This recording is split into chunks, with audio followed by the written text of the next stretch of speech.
Oiê, eu sou a Maria Clara, uma mulher que gosta de refletir, compartilhar, conversar. Atuo na área da comunicação, estudo neurociência e tenho alguns flertes com a filosofia. Aqui eu quero compartilhar com você alguns dos meus pensamentos, algumas das minhas vivências, experiências, enfim. Seja muito bem-vindo a esse espaço entre ciclos. Hoje eu queria conversar um pouquinho sobre o posicionamento. Mas não sobre aquele posicionamento que eu conversei na semana passada, sabe? Nos meses passados, nos dias passados. Mas aquele posicionamento da gente bancar as nossas escolhas, as nossas decisões. E aí eu me peguei me refletindo, assim, principalmente, qual foi a última decisão que eu tomei por mim e não pelos outros. Porque eu acredito que muitas vezes a gente toma algumas decisões, faz algumas escolhas, não porque a gente quer, mas pelos outros, sabe? Pensando muito mais no outro, o que não é errado. O altruísmo nunca é errado, desde que na medida certa, acredito eu, tá? E aí eu tava refletindo sobre isso e cheguei à conclusão que uma das minhas últimas decisões que eu fiz por mim foi justamente esse reposicionamento. Ou melhor, esse posicionamento de me conhecer, me reconhecer, me abraçar. E depois que eu tomei essa decisão, nos dias seguintes, eu me senti livre, eu me senti com medo, eu me senti na dúvida, eu me senti em paz. Foi um mix, um turbilhão de emoções. E no começo foi difícil de lidar, sabe? Foi um pouco complicado. Mas aos pouquinhos acho que eu tô aprendendo a lidar com essas situações. E eu acredito que quando a gente toma essas decisões, eu ao menos quando tomei, eu acho que eu esperei que o mundo fosse me receber de portas abertas. Que algumas pessoas fossem simplesmente me abraçar e falar: Caraca, que bom que você tomou essa decisão e resolveu se posicionar. Mas, obviamente, isso não aconteceu, né? O mundo não é cor-de-rosa. O mundo não é um morango. E esse mix de emoção veio justamente disso, né? Dessa quebra, dessa frustração das minhas expectativas perante o comportamento dos outros. Já começou errado, né? Porque a gente botar expectativa no comportamento alheio é pedir para se frustrar. E eu senti que aconteceu isso, sabe? Essa grande frustração. E foi muito estranho. Porque em primeira mão, super ouvindo a trilha sonora de Interestelar, porque eu gosto muito, enfim. Voltando pra conversa. E eu sinto que quando aconteceu essa primeira quebra de expectativas, essa primeira frustração,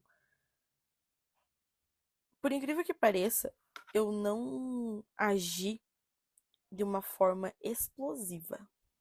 O que há uns anos atrás seria o óbvio a acontecer. Então, dessa vez não aconteceu. Já percebi que dei um passo à frente. Estamos ficando adultos, não é mesmo? E fiquei muito feliz com isso. Mas nossa, gente, eu digeri muito a situação. Eu digeri muito. Eu não imaginei que eu ia digerir tanto, sabe? E aí eu fiquei pensando. Porque essa decepção veio de uma pessoa próxima a mim. E uma pessoa que eu tinha um grande convívio, né? Conhecia há vários anos. Mas assim, por que que eu me decepcionei? Porque eu botei a minha expectativa em cima dela, não coloquei em cima de mim, sabe? Eu queria que, acho que inconscientemente, eu acredito que eu queria que essa pessoa bancasse a minha escolha. Mas a escolha é minha, entende? Paradoxal.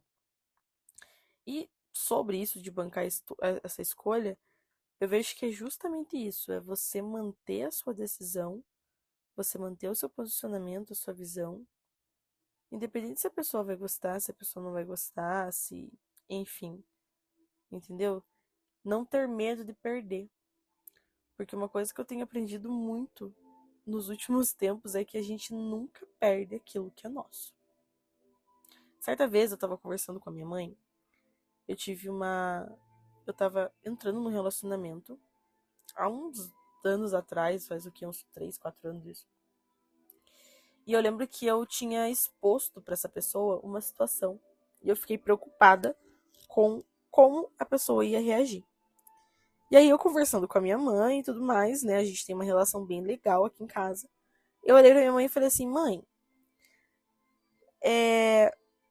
me ajuda, né? Eu tô passando por essa situação, eu expus uma situação pra essa pessoa e eu tô com medo que depois que eu falei isso, ela se afaste, ela vai embora, ela não fique. O que que eu faço, né? Eu tô nervosa, eu tô com medo. A minha mãe simplesmente olhou pra mim e falou assim: olha, a gente nunca perde aquilo que é nosso. Se você perdeu, não era seu. E depois que ela me falou isso, eu fiquei refletindo durante muito tempo, me acalmei. O relacionamento não deu certo, não foi pra frente. Ficamos juntos assim mais um mês e não deu em nada. Quer dizer, deu, né? Na época deu certo. Mas não reverberou porque eu queria. Mas deu certo, deu o que tinha que dar. E eu fiquei refletindo sobre isso, sabe? E até hoje essa frase ecoa na minha cabeça, porque assim, cara, se você perdeu, não era seu. Amizade, relacionamento, trabalho. Isso não quer dizer você ficar sentado e não se esforçar, você não buscar mudança, você não expor. Não. Mas é você não ter medo de se posicionar.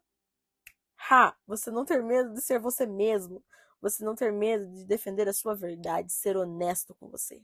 E você bancar essa escolha, você bancar essa decisão, esse posicionamento de ser quem é, eu acho que é uma das paradas mais difíceis que tem, cara.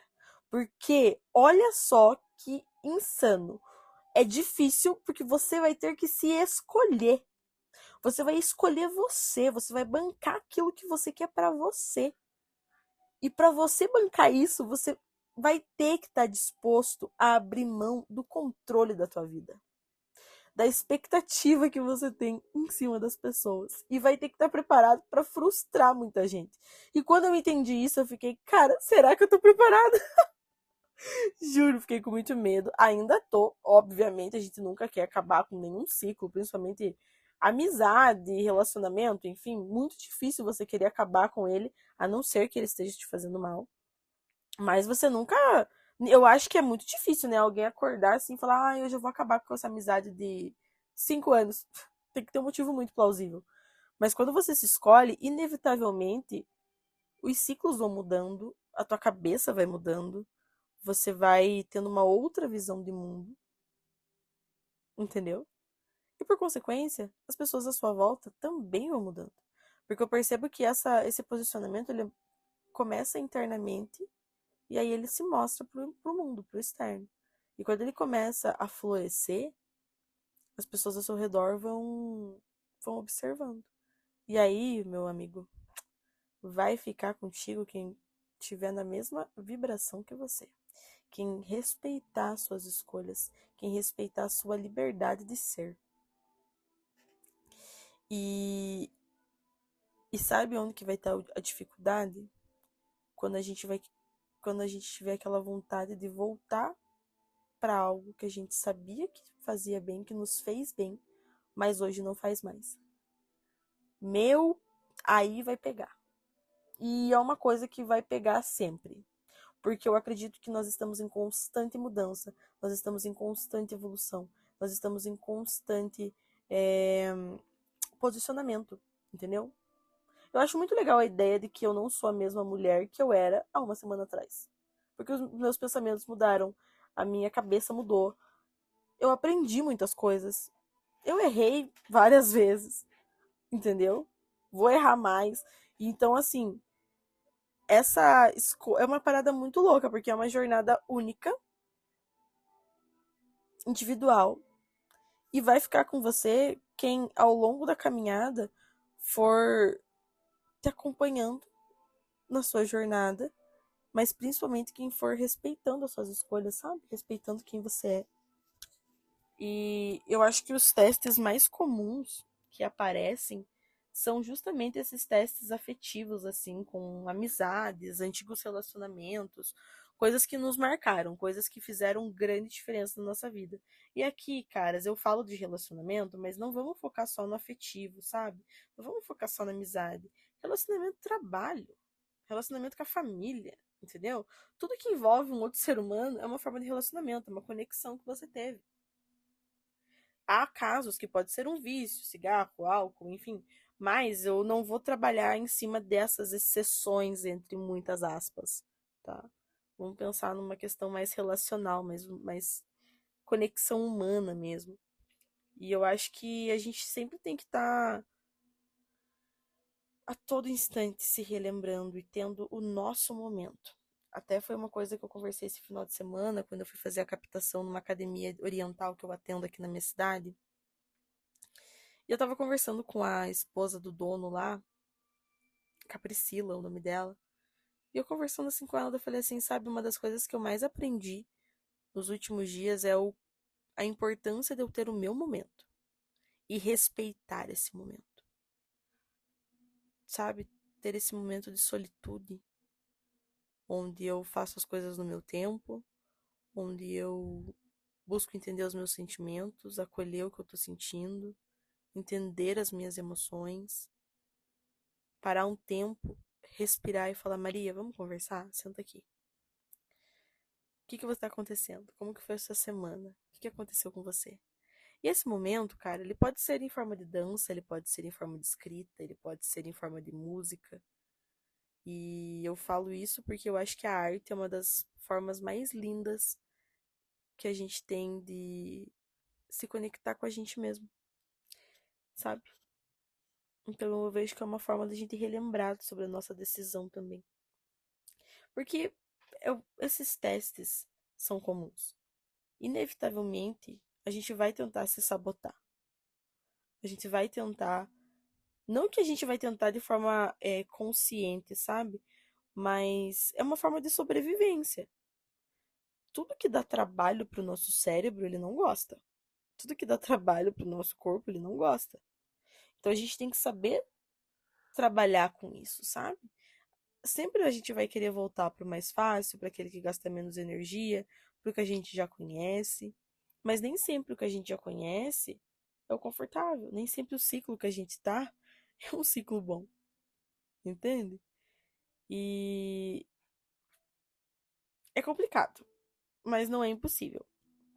Então, esses momentos de estarmos com a gente, se colocar presente com a gente, eu acho que nos ajuda a relembrar muito sobre relembrar dessa decisão, sabe? E a passar por esses testes, entre aspas, de forma consciente. De forma a entender que a gente nunca perde, a gente sempre ganha. A gente ganha um aprendizado, a gente ganha um presente. Porque tem relações que são presentes, tem relações que são aprendizados, entende? Então a gente sempre tá ganhando alguma coisa, nunca perdendo. E a gente também tem que lembrar que o ego sempre vai querer aparecer. Essa busca por validação, ela vai aparecer. Eu já senti que precisava dessa validação para seguir firme no que eu decidi, mas a validação que a gente mais precisa é a nossa. Então eu vejo que essa é uma corda muito bamba, assim, a gente sempre tem que estar buscando esse equilíbrio e sempre estar focado em nós. Em nós. Novamente, pelo amor de Deus, espero que você entenda. Não de forma egocêntrica, no sentido de, eu sou o melhor do mundo. Porque. Não, não assim. Mas eu preciso me cuidar. Eu preciso me conhecer. Eu preciso fazer por mim. Entendeu? Porque quando a gente toma uma decisão, é tudo muito lindo, é tudo muito eufórico, é tudo muito maravilhoso.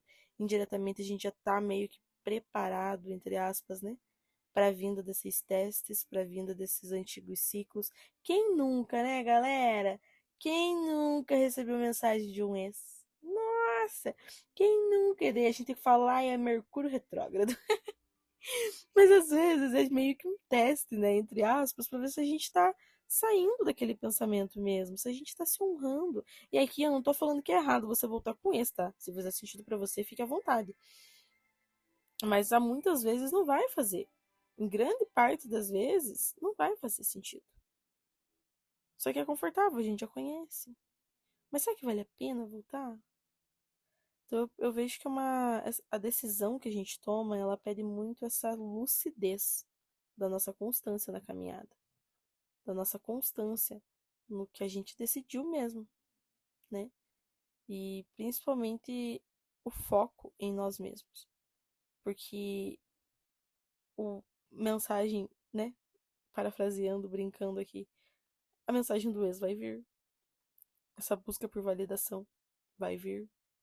Mas a gente tá preparado para lidar com ela? Eu confesso que várias e várias vezes eu me pergunto se eu tô preparada para lidar com isso. E todos os dias eu tô lá tentando, fazendo tudo sempre igual, como diz o nosso amigo Chico Buarque. Buscando melhorar minha saúde, buscando melhorar os meus pensamentos, meu autoconhecimento, a minha autoconfiança. Lidar com esse silêncio, com a ausência, com o desconforto diante de toda essa mudança não é legal, não é fácil. Dói, dói pra caramba. Entendeu? Dói pra caramba. Mas no fim a gente consegue. E aqui eu não tô falando de grandes mudanças que eu fiz na minha vida, cara. Tipo assim, não são mudanças materiais, sabe? É muito mais fundo. É mudança de ser humano mesmo, mudança de essência, mudança de pensamento, de cabeça, sabe? E eu acredito que a gente não consegue fazer essa mudança se a gente não tá alinhado, se a gente não quer, se a gente não tem um motivo plausível para isso. Então eu espero que você, assim como eu, esteja buscando, tá? Estar cada vez mais consciente, cada vez mais conectado consigo. Espero real. A gente não pode perder o foco da gente, né? Porque se a gente se perder da gente, cara, lascou-se. Nossa, lascou-se. Se a gente se perde da nossa mãe no mercado, a gente acha ela de volta, alguém fala no som, nos ajuda. Mas e quando a gente se perde da gente mesmo? Quando a gente se perde muito, assim, tipo, o que que acontece? Eu não sei. Confesso que teve vezes que eu me perdi de mim. Mas graças a Deus, graças aos meus amigos, graças à minha família, ao meu grupo de apoio, graças a mim, eu consegui voltar. Me posicionar, me entender. Não ter medo de recomeçar, não ter medo de fazer de novo, não ter medo de se reposicionar, não ter medo de se posicionar. Quem eu sou. E eu falando aqui, parece que é tudo muito lindo, né? Que caraca, evoluidaça. Coitada, fi, coitada. Tamo aí na luta todo dia. Todo dia levantandinho aqui, ó. O que que eu preciso melhorar? O que que eu preciso fazer? Qual vai ser o meu propósito? Entendeu? Para esse dia. Quais são os meus valores inegociáveis? O que que eu tô fazendo com esses valores? O que eu tô fazendo com essas virtudes? Eu tô me tornando uma mulher virtuosa, um homem virtuoso. Muito, muito louco isso, né? Como mencionei já lá no início, eu gosto de flertar com a filosofia. Então, eu gosto muito de analisar isso, pensar sobre os meus comportamentos, os meus valores, quem eu tô me tornando. E eu acho que a maior coisa que eu aprendi desde que eu decidi mudar é que a caminhada, ela é solo. Nossa, a caminhada é muito solo. E as pessoas que estão na nossa vida, que aparecem na nossa vida, elas estão aqui para serem boas companhias, para caminhar junto com a gente, para nos ensinar alguma coisa, para ser um presente. E a gente não pode se perder nas pessoas, né? A gente não pode se perder nelas. A gente tem que se abraçar. A gente tem que a gente tem que compartilhar as coisas boas. Não. Como que fala quando a gente vira uma coisa só? Não se tornar um homogêneo, né? Tipo, para, velho. Você não é siamês, não. E se você for, com todo respeito, tá? Desculpa, me perdoe, eu não sabia. Mas, né, são raros os casos também. Meu, eu não tenho irmã siamesa. Não nasci grudada com ninguém. Essa autonomia, né? Acho que eu aprendi isso. Que desde que eu decidi mudar, a caminhada é minha, a vida é minha. Eu diria pra minha versão de antes, de sei lá, 10 anos atrás, talvez, ou menos, se abrace, cara. Se abrace, se respeite, se conheça e ouse. Só seja você. Be yourself. Só seja você. E eu espero que você, ao ouvir o fim desse episódio, não ache que eu tô aqui pregando a palavra da positividade tóxica ou que eu tô sendo um pouco escrota na minha fala. Não, espero muito que não. Isso aqui é uma reflexão mesmo que eu tenho feito e quis compartilhar, porque pra mim faz muito sentido, sabe? E eu espero que você também consiga se posicionar, se reposicionar, se manter nas suas escolhas, se escolher cada vez mais. Não só a parte boa, né, mas as partes difíceis também. E que você se mantenha a cada dia buscando ser uma pessoa melhor, um ser humano melhor. Espero que a gente se encontre aí nos próximos episódios. Agradeço muito quem está comigo nesse projeto, me apoiando, me incentivando. Que venham mais momentos para a gente ter essas conversas. Inclusive, eu tive um colega que chegou para mim e falou assim: Ah, eu gostei muito do episódio, me deu uma crise existencial. Achei engraçado. Se você teve uma crise existencial com esse episódio, por favor, me conta, que eu quero saber. Eu achei engraçado. E espero que você consiga sair dessa crise melhor, tá? Não tô aqui para causar terror em ninguém. Tô aqui pra gente tentar crescer e sermos seres humanos melhores, olhando para si, compartilhando as coisas boas que nós conhecemos de nós mesmos e que nós reconhecemos em nós mesmos com os outros. Um beijo e até o próximo episódio.